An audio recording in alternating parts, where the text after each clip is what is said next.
A source who goes as Waterhammer says 10 million to 1 that was an accident last night, and brought up New Orleans, Vegas, and this all Army related. So you decide for yourself if there are so many coincidences.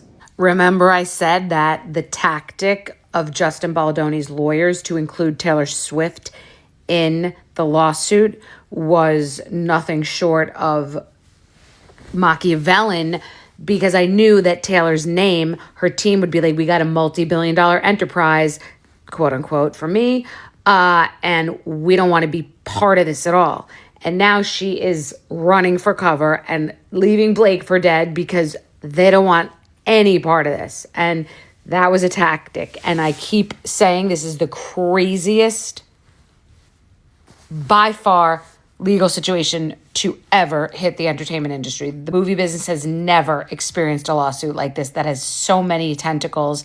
It is crazy. And Baldoni in his lawsuit stipulates that Taylor Swift peer pressured him. And she is not denying that in this article. She's not saying, I didn't speak to him, I said nothing, which I would be like, oh, you just used me as an intimidation tactic in your phone. I had nothing to do with it. She is saying that she then went and heaped praise on Blake Lively's version of the opening scene. That's what his lawsuit states. This is when they were talking about that rooftop scene.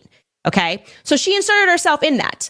So unless Blake gave her the nudge and said, can you go in there, in which case Taylor Swift is still responsible for having peer pressured him, then there's no deniability here. She can't say, I had nothing, I don't know how I got involved in this. You got involved in it because you peer pressured him to make a change that he didn't want to make to his movie.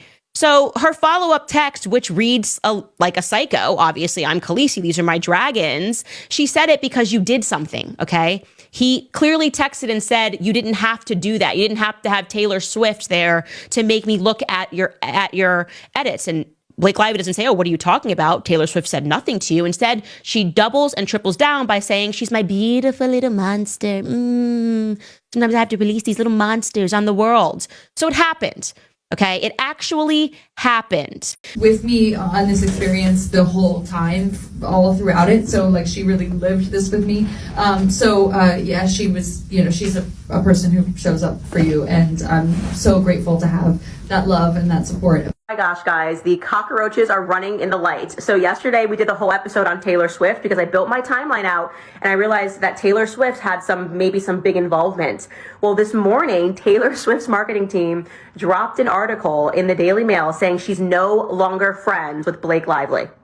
One of the dragons slayed. I slayed that dragon. She's no longer friends with Blake Lively because she doesn't want to be pulled into this lawsuit after our episode yesterday. And I'm going to tell you how what they put in this article, I can verify one of these things is a lie. Either Taylor Swift is lying or Justin Baldoni is lying, and my money is on Taylor Swift. It's official. Taylor Swift is no longer friends with Blake Lively. Before you call BS on this like I did, it was Taylor Swift's marketing team that released the news. Members of Taylor's team released the news to the Daily Mail and shared that not only is Taylor Swift taking a step back from her friendship with Blake Lively, but she also feels used as an intimidation tactic by the actress in her drama and beef with Justin Baldoni from All the It Ends With Us drama. We all know that Taylor was recently dragged into this legal feud, being called one of Blake's little dragons. Just so crazy because if anything, it's completely the other way around. To be honest, I am just completely shook because I really never saw this coming. Taylor Swift is literally the godmother to Blake Lively's children. But Taylor's team says for the time being, she's taking a step back from the friendship because she doesn't want to get tangled in this more than she already has. Safe to say, we will not be seeing Blake Lively sitting next to Taylor Swift